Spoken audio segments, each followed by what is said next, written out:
Turn your Bibles to Romans chapter 2. We didn't get through our lesson last time. We were going from verses 17 through 24. So we're basically taking the second part of that text, and let's read it as we begin. Romans chapter 2, beginning in verse 21. Paul says, "You therefore who teach another, do you not teach yourself?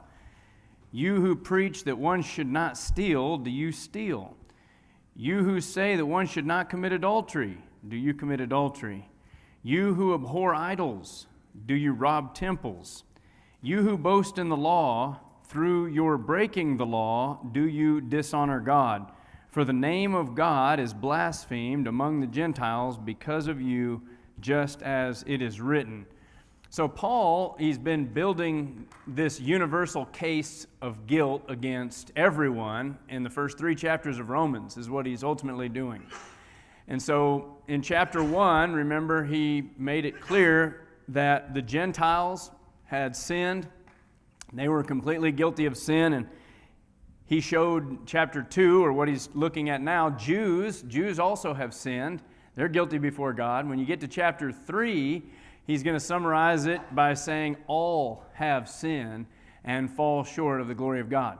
You have to establish that everyone is guilty of sin before you begin bringing in the good news of Christ. Otherwise, you've got people thinking they're exempt. They don't need the good news of Christ. I don't have any sin. I don't know what you're talking about. And the Gentile case in chapter 1, remember, he emphasized that they had suppressed the truth in unrighteousness.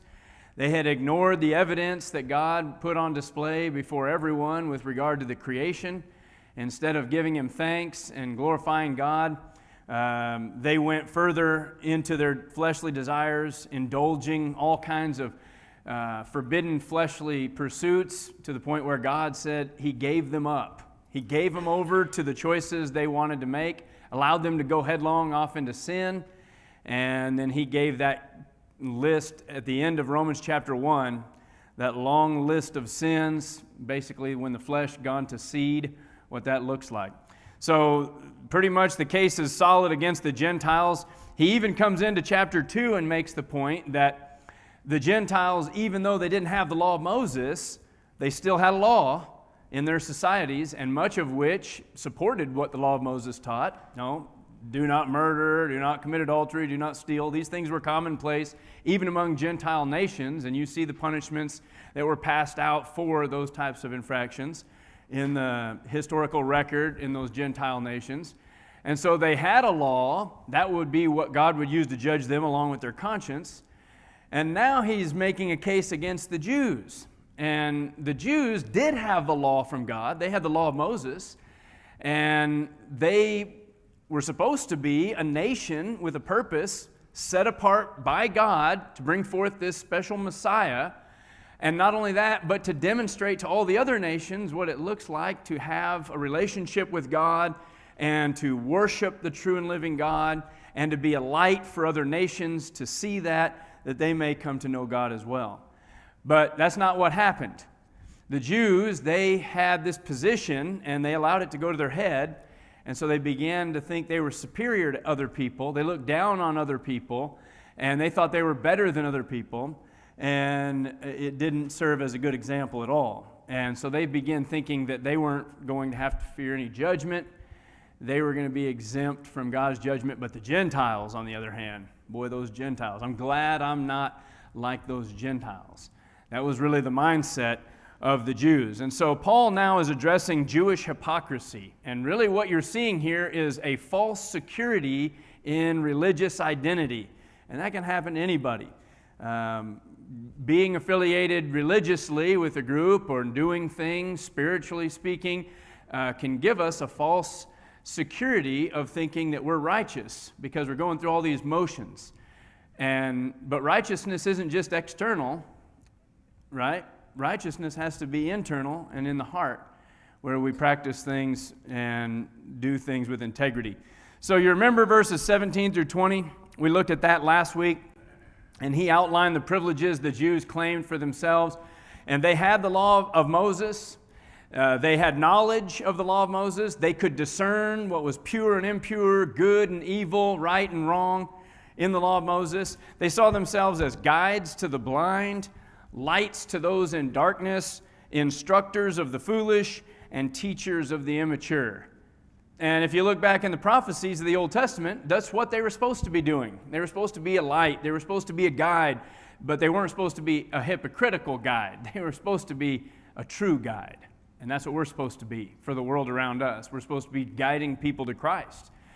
But what the world, when they look at us, we want them to see genuine Christianity, not hypocrisy.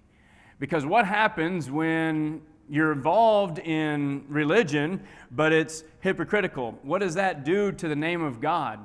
Verse 24. It causes the world to blaspheme the name of God. And so they want nothing to do with religion. They want nothing to do with God, because what they're seeing with the people that are supposed to be representing God is a bunch of hypocrites. And a lot of times that's what happens. And so the world says, you know what? This God stuff, it's for the birds. It ain't real. And they blaspheme God and they speak against God because oftentimes His people aren't living a genuine life dedicated to God. So we don't want to be guilty of that. The Jews were obviously guilty of that. That's what Paul is pointing out in this text. And that's the main point.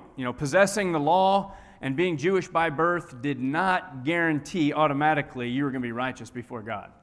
You can have the Word and you can be, born and raised in the church and be well versed in Scripture. But that doesn't guarantee that you're right with God. It's got to be in your heart. And it's got to be a true penitence and a true love. So this hypocrisy among religious people, it brings this blasphemy to God's name. And we certainly don't want to be guilty of causing that. So Paul shows God's judgment is not based on what people know and what people teach. You can know the right things. You can teach the right things and still be under God's judgment if you're not doing those things. And so let's look at this text here and walk down through here together. Everything Paul has said about the Jews, he's basically saying now, if all of that is true, if you're really a guide, if you're really a light, if you're really an instructor and a teacher of all these people, if that's how you see yourself, having the law and knowing the law and being able to discern the good and evil in the law, then you should be living by the law. But they, in fact, were not. And so he's going to lower the boom on them. And he does it with 5 rhetorical questions. Okay, that's what we're seeing here. And the first question introduces the 3 that follow. And then the 5th question, sort of a summary question that brings it all back together. And so if you find these things to be true of yourself, if you're this kind of a person, then you need to answer these questions, is what he's saying. Here's question number 1. He says, you who teach another, do you not teach yourself? One translation says it this way: prepared as you are to instruct others, do you ever teach yourself anything? I like the way that's worded. It just makes it plain. If you're instructing others, what about you? Are you teaching yourself anything? How are you supposed to be living? So this is a rhetorical question, and it's meant to expose inconsistency with regard to their lives. There's some things that aren't matching up with regard to what they're teaching others and expecting of others and how they're actually living. So Paul's not necessarily just pointing fingers here just to be, out to get anybody, but he's wanting his readers to make a self-examination. So he's asking these questions so he wants them to think about their life. And he wants us to do the same thing as we study this text. Think about our lives. What does my life look like if viewed from the world's perspective? Really scrutinized from God's perspective. Honestly, is it truly serving Him and given over to righteous deeds and righteous thoughts? So those who boast of having a knowledge of God and position themselves as guides, they have to be practicing it.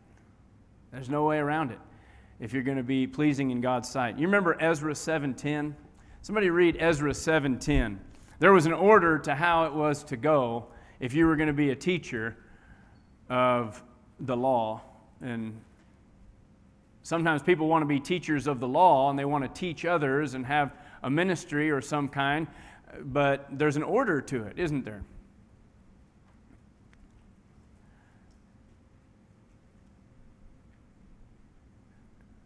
Ezra 7:10. Whoever gets there. For Ezra had prepared his heart to seek the law of the Lord and to do it, and to teach statutes and ordinances. So 4 things there. Number 1, he prepared his heart to seek the law of the Lord. He's preparing to seek it out. And then, what was the next one? To do it. So he's preparing. Is that somebody else's translation have anything different how that reads? To practice it. What does it read in yours? How does that verse read?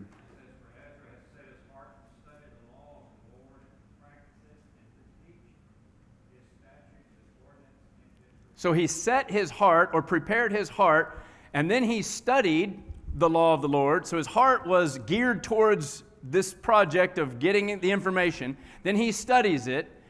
After studying it, then he practices it. He starts lining his life up by it. Then he begins teaching it to other people. That's a sobering verse right there, because that's the reality of how it ought to go. And sometimes we can get the cart before the horse, or maybe the horse has already left. So, and we just keep on going. But the question is, it's like a title. This question sort of serves as an umbrella over these next 3 questions. So he's asking this sort of generally, do you teach yourself? And then he's going to bring out 3, specific things that he wants to ask them about, and wants them to consider their life in light of 3 things that they are in fact guilty of. And so the question number 2 is, you who preach that one should not steal, do you steal? Now that was the 8th commandment. You remember in the law of Moses, the 8th commandment was, thou shalt not steal, right? And this is what they were doing. The Jews found clever ways to steal, right? The word here for steal is klepto. It's where we get our English word kleptomaniac. Somebody who's constantly stealing, they can't stop grabbing things. But the klepto stealing, it's not blatant robbery like going out and robbing a bank. It's not that. This is the kind of quiet, private, sneaky stealing that he's talking about. Some underhanded stuff. And the Jews were very clever in how to appropriate the property and goods of other people. They were very slick about how they went about it. So they didn't come to you with some kind of weapon, hold it to your throat and say, give me all your stuff. It wasn't that. It was done with a lot of deception and a lot of clever, slick talking and so forth. And so let's look at a few examples of how they did this. Turn to Mark chapter 11. Mark chapter 11.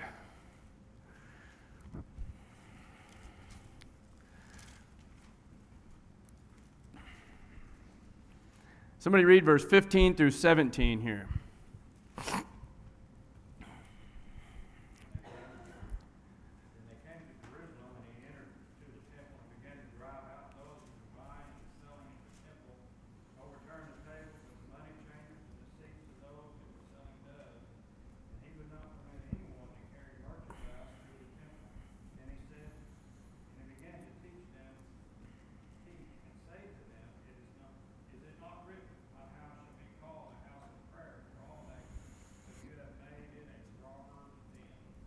Jesus charges the Jews here with turning the temple, instead of it being a house of prayer, which is what it was designed for, he said that it became a robber's den, a den of thieves. They were stealing. How were they stealing? What was going on? They're buying and selling stuff in the temple. So people are coming in to make merchandise when the people are, you remember in Jerusalem, they would come to Jerusalem 3 times a year. It was required of all Jews anywhere to come to Jerusalem for these festivals, these feasts that God wanted commemorated. And so Jews would come from miles around with their families and, their carts, and they would come in there because they needed to make sacrifices and they needed to remember these feasts that God had commanded. So you've got millions. Josephus, a Jewish historian, talks about there being upwards of 2 million people in Jerusalem on one of those festivals. So you've got people coming by the hundreds of thousands, and it just being packed in Jerusalem. And boy, this is an opportunity to make some money. That's what they saw it as. This is an opportunity for people to come and commemorate the feast. This is an opportunity to get rich. And so the people were coming, and what'd they do? Well, they had money changers. And so when the people would come, they made it to where you could only pay that temple tax. You could pay it, but you had to use a certain coinage. And since that wasn't the common coin in the empire at the time, they made sure they could change the money for you, but they were going to charge you extra for that exchange. The exchange rate was high. So they were stealing from you so you could pay what God had commanded you to pay. And then when people would come, sometimes they'd bring their own animal because you're required to make a sacrifice with these lambs. So they'd bring a lamb, 1 year old, unblemished, good lamb. But they'd have their guy over here, and he's got lambs for sale. And he'd look at their lamb, and he'd say, well, that lamb's not good enough. We're not going to take that, but we'll sell you one of these lambs. We've got good ones over here. And then they'll sell you a lamb at an exorbitant rate. And they were robbing the people. And that's what they did. They turned the temple into this robber's den and made it convenient for themselves to make all this money. Jesus comes in, he starts flipping their tables over, scattering their coins. He's upset. This is not what it was designed for. And you're just making merchandise off the people. And so that's one way they were stealing. Look at Matthew 23. Matthew 23, 25 and 26.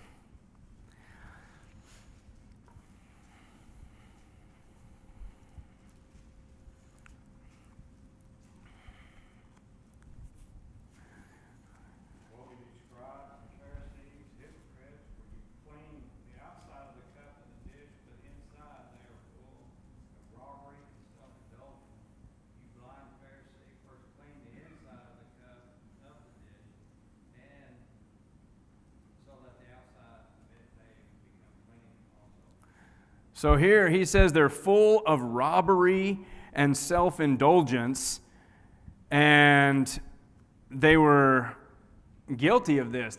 Externally, they went through a lot of religious motions. They were religious, but what was in their heart, Jesus is pointing out that there's something wrong there. It's robbery and self-indulgence. That's what they were involved with.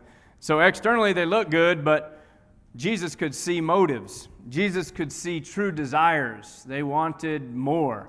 Right there in Matthew 23, back up to verse 14, Jesus says, "Woe to you, scribes and Pharisees, hypocrites, because you devour widows' houses, and for a pretense you make long prayers. Therefore you will receive greater condemnation." So this was bigger in God's eyes. There's going to be more condemnation because of what you're doing to these widows. God's always had a soft spot for people who are less fortunate and people who are more vulnerable in society.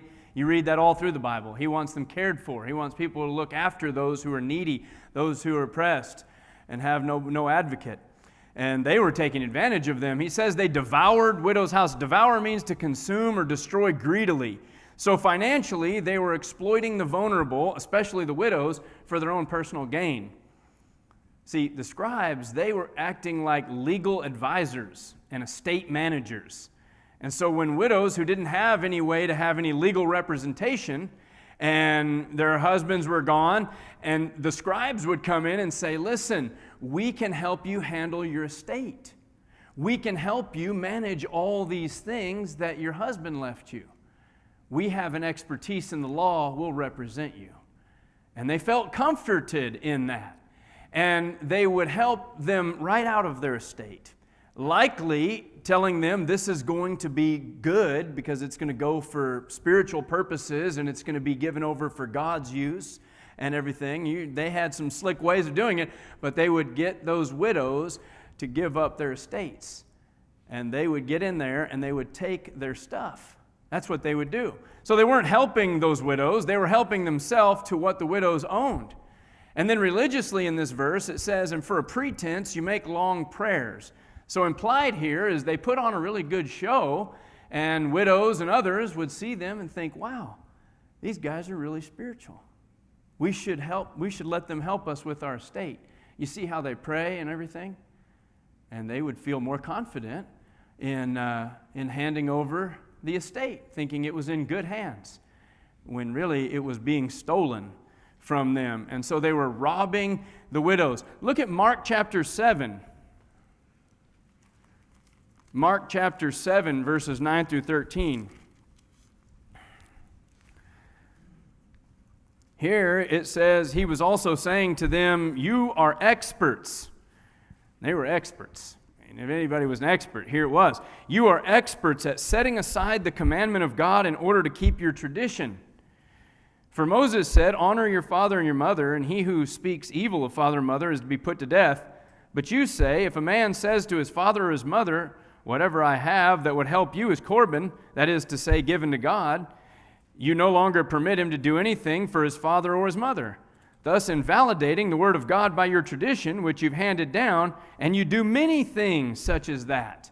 So Jesus is just pointing out one example, and then he adds at the end, you do many things like this. They were experts at doing these things, finding these loopholes and getting around having to pay their whatever dues was necessary according to the law. In this case, it had to do with elderly parents who were in need. And so there would have needed to be money for that. Well, they had money, but they didn't want to use the money for their needy parents, so they found a way to say, this money is Corban. This is going to be given to God. If you do your research, that money was set aside, titled given to God, but they could conveniently use that money when they needed it until eventually it was gone and there was nothing left of it. It was just put aside into a little account there, and we conveniently, sorry, Mom and Dad, can't help you because we gave all the money to God. It was really still their money, and they would still use it. They just didn't want to give it to their parents. So they were stealing from their parents in this sense. Look again at Matthew 23. Matthew 23, another example of how expert they were.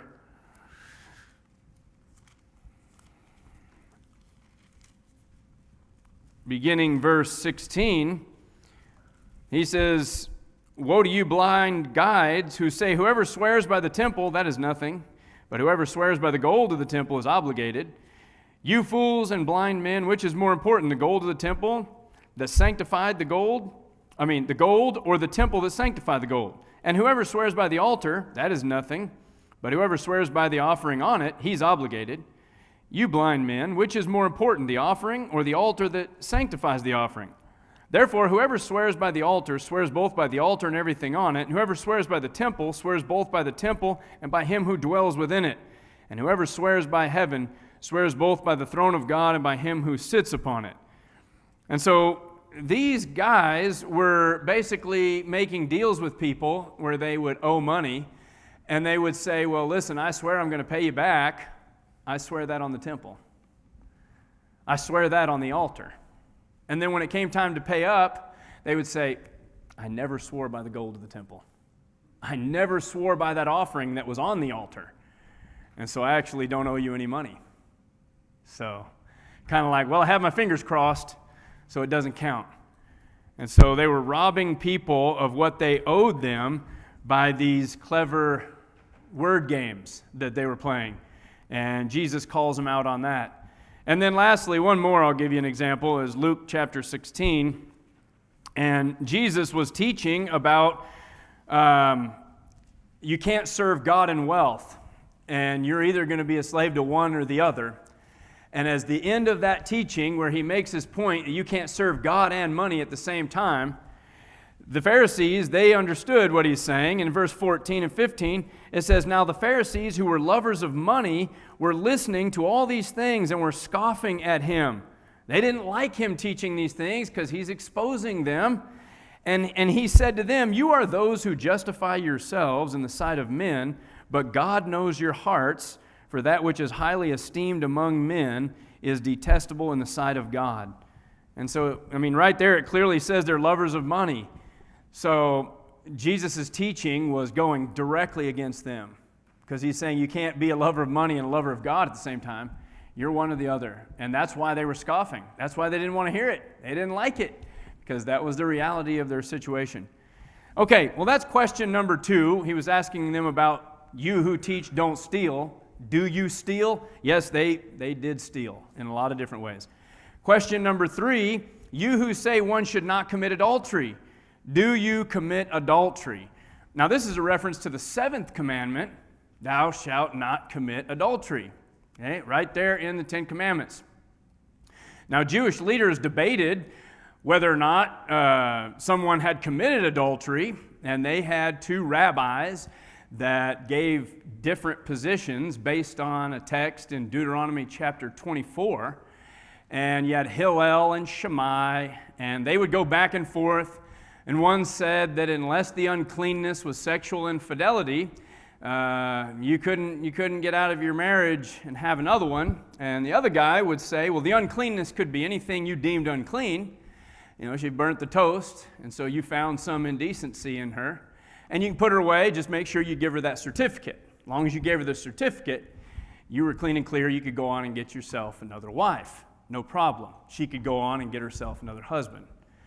And they went back and forth about this. One day they approached Jesus in Matthew chapter 19, and they come to Jesus trying to trap him, and they ask him, trying to get him on the horns of the dilemma with these two rabbis, primary teaching here. And so they ask the question, can a person divorce their spouse for just any reason? Just any reason whatsoever? Well, Jesus doesn't pick a side like they hoped he would. He just takes them back to the beginning. And he goes all the way back to Genesis and shows God's original intent for marriage. One man, one woman for life. Well, they don't like this because it doesn't grant them what they're looking for in their trap. So they press him a little further and they bring up Moses. Well, didn't Moses say, if you give her a certificate, couldn't we get you to agree on that? Well, Jesus, he says that you're not to put away your wife. He says, what God has joined together, let not man separate. And then he says, but I say to you, not what Moses says to you, not what the prophets say to you, not Elijah says to you. Jesus says, but I say to you. Same thing in the Sermon on the Mount. Right? You've heard it said, but I say. Jesus is God in the flesh.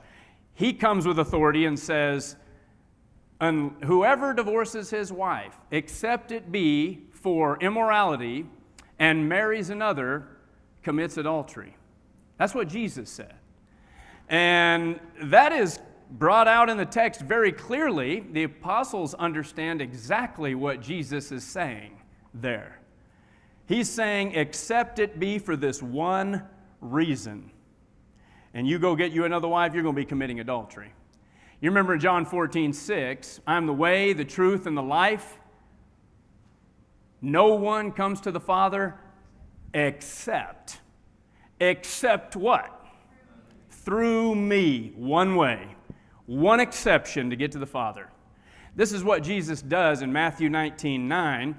And the Jews were accustomed to just giving certificates out to these women and putting them away. In Malachi, it says God hates that because it's called dealing treacherously with them.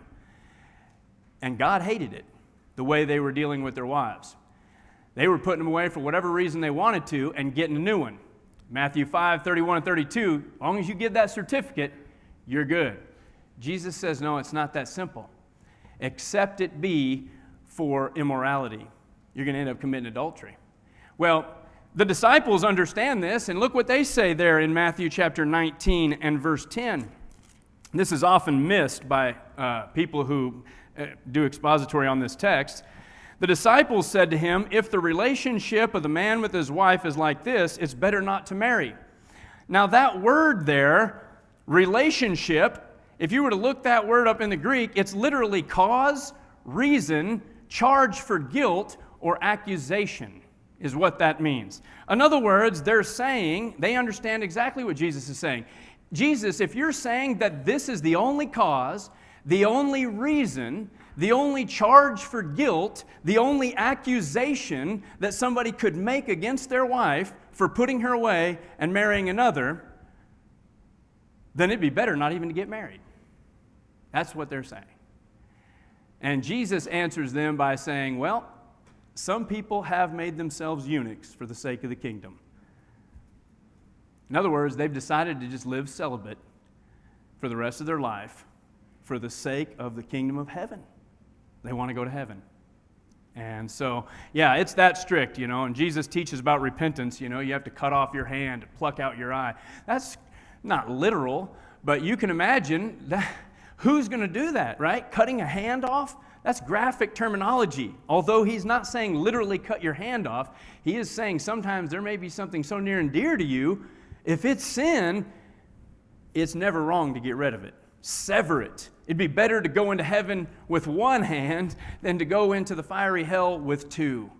It'd be better to go into heaven with one eye than to go into the fiery hell with two. That's what Jesus is teaching. And so the disciples understand that clearly. They were accustomed to the common teaching of the day. Pass out a certificate, get you a new wife, hunky-dory, everything's good, go on. And then they say, are you kidding me? There's only this one reason, this one charge? Better not to get married then. Wow, that changed their perspective on marriage, didn't it? You remember in John chapter 8, verses 1 through 11, Jesus called upon the guiltless to cast the first stone to the woman they caught in adultery. Where was the man? Why did he get off scot-free? Why didn't they bring him in there? Yeah, they're guilty of the same thing. They just let the man go. They looked down on women. Women were second rate in their eyes, you know. In fact, they didn't even count women in those days. It was like 5,000 men, aside from women and children. So yeah, the man, he's not brought in. And Jesus says, if you've got no sin, cast the first stone. Who were the first ones to drop their stones and walk out of there? The older ones. They knew they were guilty. Look at question number 4 in this text. You who abhor idols, do you rob temples? What commandment does that go back to? The second commandment, right? Yeah. You shall not make for yourself an idol, or any likeness of what is in heaven above, on the earth beneath, or in the water under the earth. Now the Jews professed to hate idolatry with a passion. They abhorred it. They hated it. And remember the lesson they learned in their history with regard to idolatry. They got so steeped in idolatry, what happened? Huh?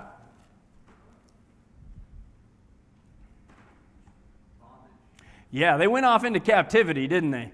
God sent a nation, a powerful nation, to come in and begin taking them off into captivity. Babylonian captivity. The northern kingdom went first into Assyrian captivity, and then the southern kingdom went into Babylonian captivity. They lasted in there 70 years before God allowed them to return to the land.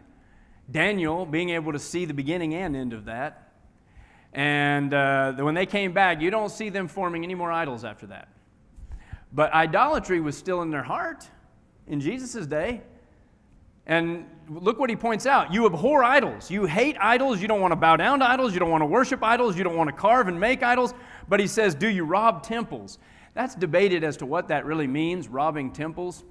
If it's meant literally, it may have to do with the fact that they would do what they could to take over these pagan temples, and then they would take those idols made out of gold and silver, and of course they're going to sell that stuff and get the proceeds off of it. Boy, we hate idols, but we like the profits that we can get off of it. And so they would do what they could to, like they did with the widows' houses and widows' estates. You imagine they did the same thing with these pagan temples, underhanded ways, getting their scribes involved, and next thing you know, through certain legal loopholes, they could obtain what they wanted. And then they would get the gold and silver shrines out of there, and they would get the profit. And so it's not hard to imagine how they went about doing that, robbing these temples. I don't think they went down there with a bunch of guys and swords and clubs and said, hey, give us your stuff. No, they were much slicker than that. They had different ways of handling that. Then question 5, our last question. You who boast in the law, through your breaking the law, do you dishonor God? And so all these questions, giving specific examples, and then he sort of sums it up here by saying, you boast in the law. You have the law, you're knowledgeable, you're a teacher of the law, you can discern good and evil from the law, and yet here you are breaking the law, and God is not honored by that. God is dishonored by it, is what he says. And then he says that the name of God is blasphemed among the Gentiles because of you. And the name of God just refers to everything that's true about God.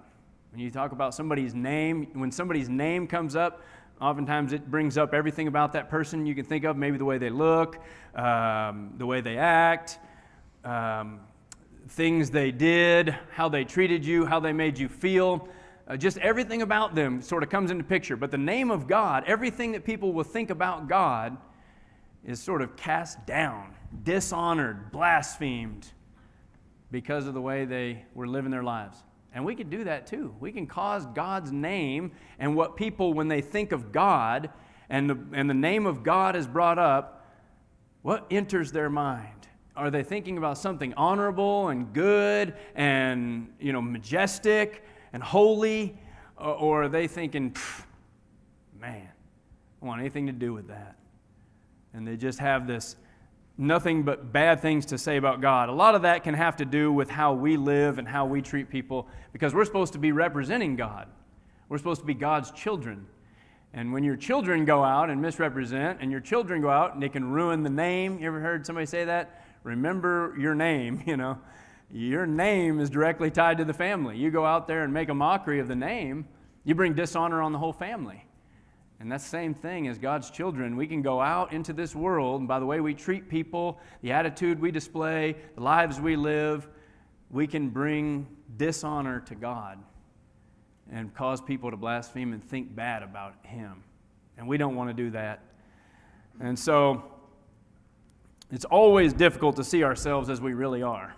But that's what Paul wants the Jews to see. Looking in this mirror, he wants them to see the reality of what they really are. So, God wants us to examine ourselves and make those necessary changes. If we clean the inside, he says the outside will be clean as well. So we've got to take that internal inventory and be honest with ourselves. Well, thank you so much for all your comments tonight and your attention. We'll move to the next section next week, Lord willing.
Good evening.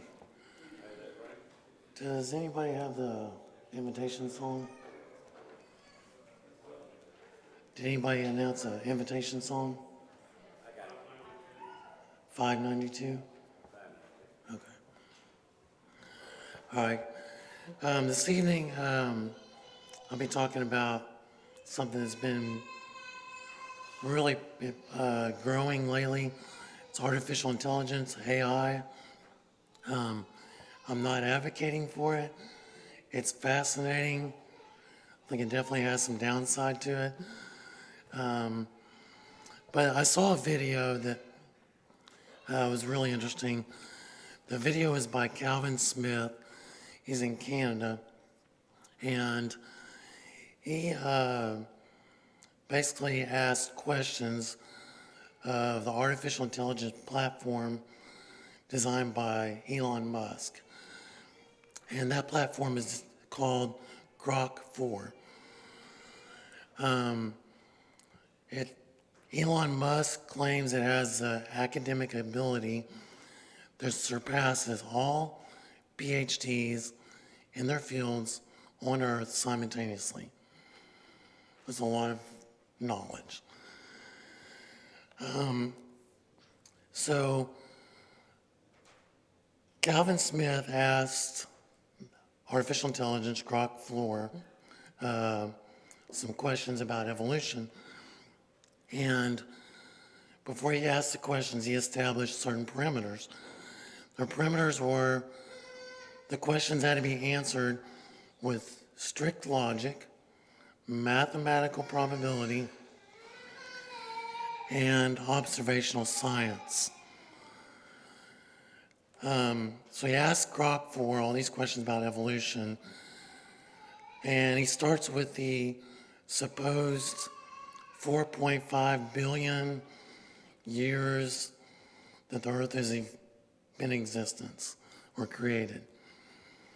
Because that's what the evolutionists like to use for their numbers. And I can share a link to this if someone wants it later. So he asked questions about abiogenesis, chemical evolution, and life coming from non-life. He asked, what is the mathematical probability of the most basic form of life forming naturally from non-life with a time frame of 4.5 billion years, with 200 to 300 genes forming naturally? This is according to Grok 4. The probability is less than 1 in 10 to the power of 200 in 4.5 billion years. And Grok 4, the computer, basically says it's too short of a time period for life to form. It's improbable, even for the most simplest, basic form of life. So you have the most advanced computer, artificial intelligence on Earth, saying evolution is impossible. When you apply strict logic, mathematical probability, and observational science, the evolutionary theory is just impossible. Calvin asked Grok 4 several other questions. He asked, how long would it take for a mutation to occur to create a different form of life, like from a dinosaur to a bird, but to create the very minimalistic gene to create a change?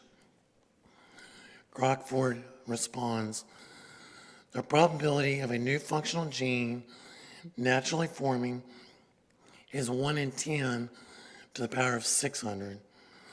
Forming from random mutations effectively is impossible in real-world biological systems. It has never been observed and is mathematically impossible. Calvin asked another question. What is the most logical conclusion as to where life comes from? Grok 4 responds, a purposeful and intelligent design. Grok goes on, undirected evolutionary processes are effectively impossible. The intricate functional design of living things suggests intent. Calvin asked an analogy of the probability of chemical evolution so you can understand that big of a number. So Grok 4 responds, it's like picking one specific atom from the universe, blindfolded, on your first try. Calvin asked another question. What's the possibility of creating a new gene with an analogy? Grok 4 responds, picking one specific grain of sand from all the beaches on Earth, blindfolded, on your first try. It goes on. The life forms demonstrate overwhelming brilliant design. The definition of God, omniscient, omnipotent, purposeful, conforms to the requirements of an intelligent designer, needed to account for the complex, brilliant design observed in life forms. Grok 4 supposedly has all the knowledge of all the PhDs on Earth simultaneously. It's fascinating the most advanced computer on Earth comes to this conclusion. The conclusion of intelligent creator when you apply strict knowledge or strict logic, mathematical probability, and observational science. That removes the theories that aren't proven and can't be proven and a bias against the biblical account of creation.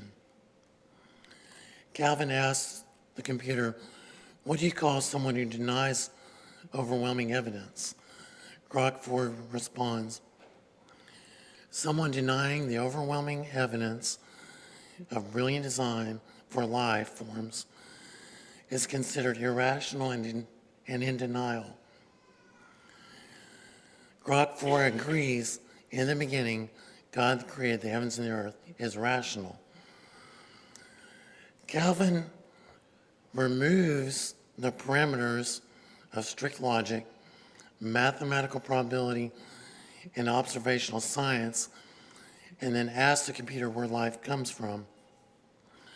Grok 4 basically says all the same evolutionary things that we're normally used to hearing, because that is its default response. In the beginning, God created the heavens and the earth, and I find it fascinating that a computer, giving the correct parameters, comes to the same conclusion. We're made by an awesome God. Tonight, if anyone wants to be baptized or needs prayers at church, come forward at this time.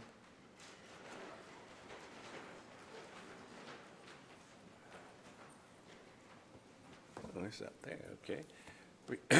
592, and we'll sing verses 1 and 2. What shall we do with Jesus? The question comes to you, and you must give an answer for something you must do. What shall it be? What shall it be? What shall your answer be? What will you do with Jesus? What will your answer be? What will you do with Jesus? It's come by night and day. Will pierce his hands uplifted. He waits, what will you say? What shall it be? What shall it be? What shall your answer be? What will you do with Jesus? Oh, you will be.